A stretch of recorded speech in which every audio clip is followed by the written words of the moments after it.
kid is 15 years old, but he is an investor with $20 million. And he did all of that from the bathroom of his high school. ይህ የ15 ዓመት ወጣት ነው። ነገር ግን ሰዎች በ40 ዓመታቸው ማሳካት ያቃታቸውን ነገር እሱ በለጋ እድሜው በ15 ዓመቱ ማሳካት ችሏል። በስኬቱም ዓለምን አስደምሟል። በ15 ዓመቱ ነው ኢንቨስተር መሆን የቻለው። በ$20 ሚሊዮን የራሱን ካምፓኒ አቋቁሟል። ለዚህ እድገት መነሻ ቦታው የሚደንቅ ነው፣ በሰው አፍም እጅ የሚያስጭን ነው። ታዲያ ይህ አነጋጋሪና አስደናቂ ቦታ የት ቢሆን ነው የልጁን ታሪክ ለየት አድርጎ ዓለም ጆሮን ሰጥቶ እንዲያደምጥ ያደረገው? በሰፊው እንመለከታለን። አብራችሁን ቆዩ። ምናልባትም ለዚህ ቻናል አዲስ ከሆናችሁ ሰብስክራይብ በማድረግ ቤተሰብ ይሁኑ። እንዲሁም ቪዲዮን ሲጀምሩ ላይክ ማድረጋችሁንና ሐሳብ አስተያየታችሁን በኮሜንት መስጫ ሳጥን ላይ ማስቀመጣችሁን እንዳትረሱ። I'm 15 years old and I'm the CEO. Don't let age be a number that prevents you from accomplishing things. Age at the end of the day is just a number.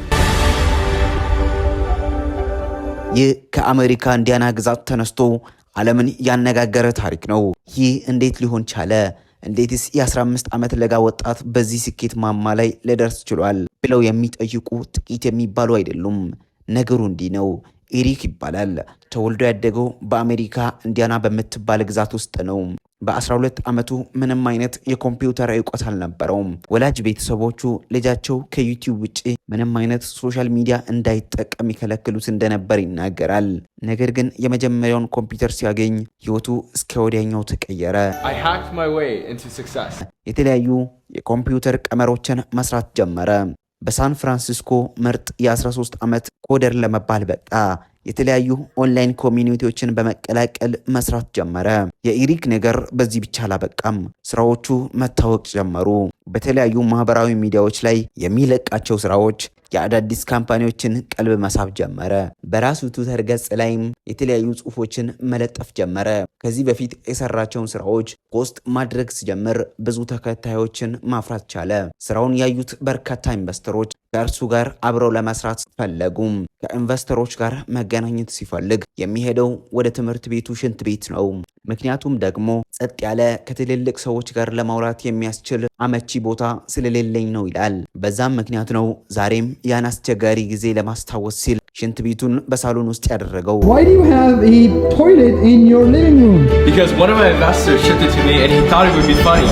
ዝናው በመላው ሳን ፍራንሲስኮ እየገነነ መጣ። ከትምህርት ቤቱ ሽንት ቤት ተነስቶ የራሱን ካምፓኒ ማቋቋም ችሏል። እድሜ ለማድረግ ያሰብካቸውን ነገሮች መገደብ አይችልም። እድሜ ቁጥር እንጂ አቅም አይደለም ስልም ይናገራል። Don't let age be a number that prevents you from accomplishing things. Age at the end of the day is just a number. ይህ ወጣት ወደ ዩኒቨርሲቲ ቢገባም ብዙ ቀናት ሳይቆይ ጥሎ ወጣ። ለሳን ፍራንሲስኮ ወጣቶች አርአያቸው ነው። አርአያነቱም በ$20 ሚሊዮን ሳይሆን $20 ሚሊዮን ለማምጣት የተጠቀመበት መንገድ ድብቅ የትምህርት ቤት ሽንት ቤት ስብሰባዎችም ጭምር ነው።